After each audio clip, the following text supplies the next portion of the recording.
What's up, people? This is Nature Girl 30 here, and I'm giving you a raw view for June 25th. Now, okay, I'm really getting sick of this, and I know that I said it before on my last video. I can't remember which one, but I know that I said that AJ was a pimp, and she was. But it's to the point where AJ is like the equivalent of, for those in the States, now I don't know what other countries are seeing this, but for those in the States, for those that remember Family Matters, we all remember that Family Matters back in the day used to be about the family, but then somehow Urkel took over and it was all about Urkel.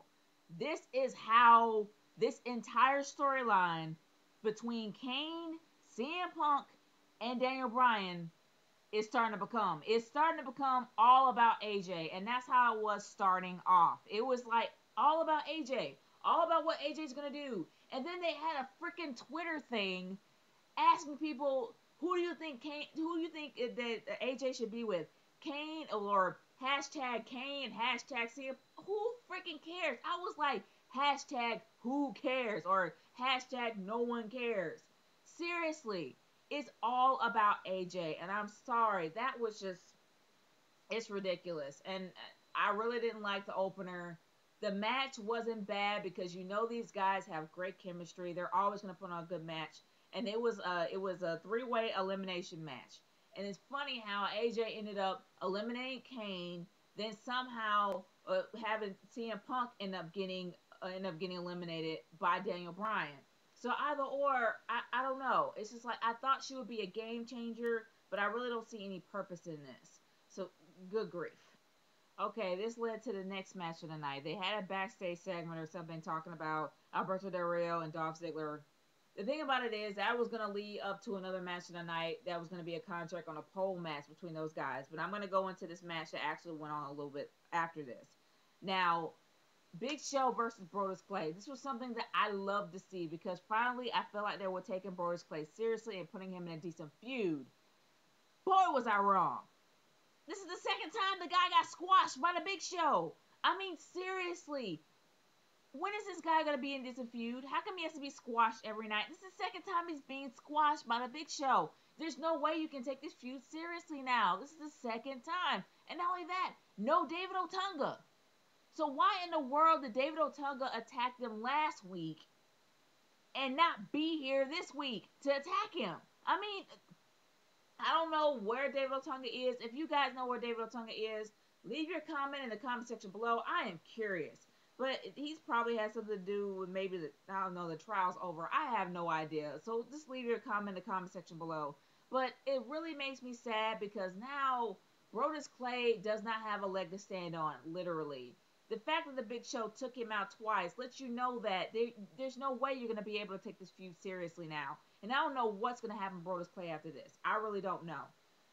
Let's just hope they find something for him to do. I have to admit, I got a teensy weensy smidge bit of satisfaction from this next segment. Now, I know they were talking about Triple H, blah, blah, don't really care. And they're talking about Brock Lesnar was going to answer him next week. We have to wait till next week for that. But moving on to the next segment, I actually can say that I got satisfaction from this. Because not only is hilarious having somebody tell you, and you know that you're not right. When you know that you're not right, because you actually get a kick out of hurting people, and you're telling somebody else that they're not right, something's wrong with you. And I'm talking about the Kane segment, the Kane and AJ segment. AJ got freaking dumped by Kane.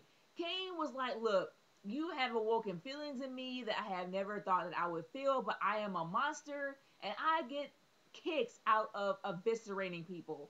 But even I consider you mentally unstable. I'm sorry. That is a gem right there. Because if you have somebody that's crazier, I mean, if you have somebody that's crazier than you are saying that you're mentally unstable, that should say something about you. And I thought that was a gem right there, especially if that made AJ look even crazier.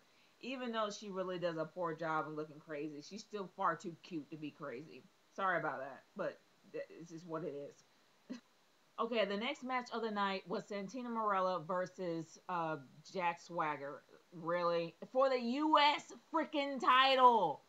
Did we honestly believe that Jack Swagger was going to take this belt off of Santino? And even if he did, It would be meaningless. That guy had the most meaningless title reign that lasted, what, a split second? Why have this as a championship match? I'm sorry. You want to put the U.S. title on somebody that can actually make it more credible. But unfortunately, they consider it a prop. They're going to just have a random match for the U.S. title and just throw it away. It's like the U.S. title doesn't mean anything anymore. There were so many great people that held the belt. So why in the world are you not considering that and just making it into a random match? I don't even care about this. Moving on. Okay, for this next segment, the one thing I can definitely say is that it's half Jim, half blah. And the reason why I say half blah is because John Cena made a dumb announcement on Twitter talking about he had something big to say, and all it was that he was going to be in Money in the Bank. Yeah, why? But the funny thing is that Chris Jericho practically kind of threw him down, saying, "Okay, you think you're just so smug. You think you can actually be in Money in the Bank because you're freaking John Cena." But the biggest, somewhat most hilarious dumb Jim, not the whole WWE Star Wars thing, which I actually thought was pretty funny at that because he actually used the characters correctly. It was because he used the whole fudging thing. Fudging?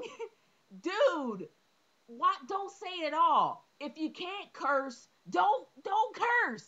That's all you have to do. There are musicians out there that have curseless tapes, curseless CDs, and they're still cool, or curseless downloads, and it's still cool. Linkin Park, for example. But anyway, moving on from that little area, the point is, don't curse if you can't do it right. And even if there's not really a way of doing it right, but still, don't curse if it's gonna be stupid. Fudging? Come on, man. Please. But the one person that really saved this segment to me was Jericho. Like, Jericho straight up saved the entire segment for me. And even though Vicky Guerrero came out and threw her weight around, seriously, but even though she did that, it's Jericho still saved the entire segment for me. It wasn't a total bust. It would have been a whole total bust if Cena was out there by himself. So in my opinion, I think Jericho saved the entire segment, and I think that this was, in my opinion, the main event of the night for me. The best thing of the night. Like, seriously, the gem, in my opinion. Moving on to the next one. Okay, for those who are fans of the Off the Rope show, we all know that the Schleg Daddy was somewhere marking out when he saw this match. And I'm talking about Psycho freaking Sid. Psycho Sid came out and annihilated Heath Slater. Now, every time you see Heath Slater now, you know squash match. Slater equals squash match, and that's sad. They should really do something with Heath Slater's character, or just let him go, because he shouldn't be humiliated night after night by legends. But it's awesome to see Psycho Sid. I was thrilled to see Psycho Sid, especially Psycho Sid annihilating Heath Slater. So I didn't mind that at all. It wasn't all that bad. Okay, after the backstage tussle between Alberto Del Rio and Dolph Ziggler, this led up to this match, the contract on a pole match, to see where, for Money in the Bank, whoever gets this contract is going to be able, well, not really for Money in the Bank, but for whoever gets this contract is going to be able to actually fight the World Heavyweight Champion on SmackDown. And honestly, why was this a contract on a pole match, and why was it on Raw? Contract on a pole is usually something you reserve for a pay-per-view. But that's not the weird part. The weird part is, in the end, regardless, they're going to have a triple threat match on SmackDown. So that makes the whole contract on the pole thing completely irrelevant. Why even bother having this? Like, it didn't make any sense to me. Okay, I'm going to make this quick because my eyes were slowly burning after I saw this entire match. Now, sure, the Divas are going to obviously be in a stupid gimmick match, especially when it comes to the summer. They have to be in freaking bikinis. And why, oh freaking why, did I have to see Vicky Guerrero in a one-piece leopard print bathing suit with the camera straight on her butt? Like, dude, really? I had to shut my eyeballs the entire time. I couldn't take it. I couldn't take it. But let's face it, I'm not gonna lie. Those bikinis were cute. And as a woman, I was looking at the bikinis. I thought they were cute. I thought that's all. But still, no. The leopard onesie. Okay, if you're in your 50s, sure. If you're in your 60s, sure. But no, dude. No. But I guess that Vicky Guerrero's in her 50s. But no. But the camera shot should not have been square on her butt. No. No. No. No. I did not want to see all that. Like, seriously. But anyway, AJ ended up winning this match. This match ended up being worthless and whatever. But then going on to the whole main event of the night. The main event of the night was pretty much Chris Jericho versus John Cena. This was a pay-per-view match. Why is it on Raw? I don't know. Don't get me wrong, I don't mind seeing myself free, but I really don't think that this should have been a match on Raw. And seeing how the Big Show came out and just completely contradicted everything he said last week, saying that he was done with John Cena, he doesn't have any beef with him, he doesn't have any reason to beef with him anymore. He comes in there and chokes him out. Yeah. Okay, let's just put it this way. The entire night has been a hodgepodge worth of mess. Don't get me wrong. There has been times that I have been entertained, especially with the whole John Cena Yoda segment. It was kind of funny. And not only that, I did get a kick out of seeing Kane completely dump AJ. I got a kick out of that because the fact that he's crazy and she's crazy, but the craziest dumped the crazier, I thought it was funny. But regardless of that, not even those segments could save this show. It just did not fit in any angle. It was everywhere. Not even to mention that, sure, they announced one match for Money in the Bank, and it shows that now that Kane is completely out of the picture, they're going to focus on CM Punk and Daniel Bryan. Sure. And now AJ is still involved in this entire thing. But regardless of that, it's still a hodgepodge worth of mess. They weren't really organized when it came to everything. The booking was crap, and I have to admit it was not all that great. And especially the fact that they had these random matches with Heath Slater and Jack Swagger. No, it really was not a good Raw. I mean, it wasn't horrible. No, I take that back. It was bad. It was really, really bad. And I was kind of I mean, even though I got my couple of my entertainment for the night, it still wasn't all that great. It wasn't. So I gotta give it a thumbs down. They could have done so much to improve in the lead up to Money in the Bank because that's what they need to do. They have to out trump what they did last year, and they're not doing it so well right now. They have almost 2.5 weeks, and they need to pump it up. And all we got is one match.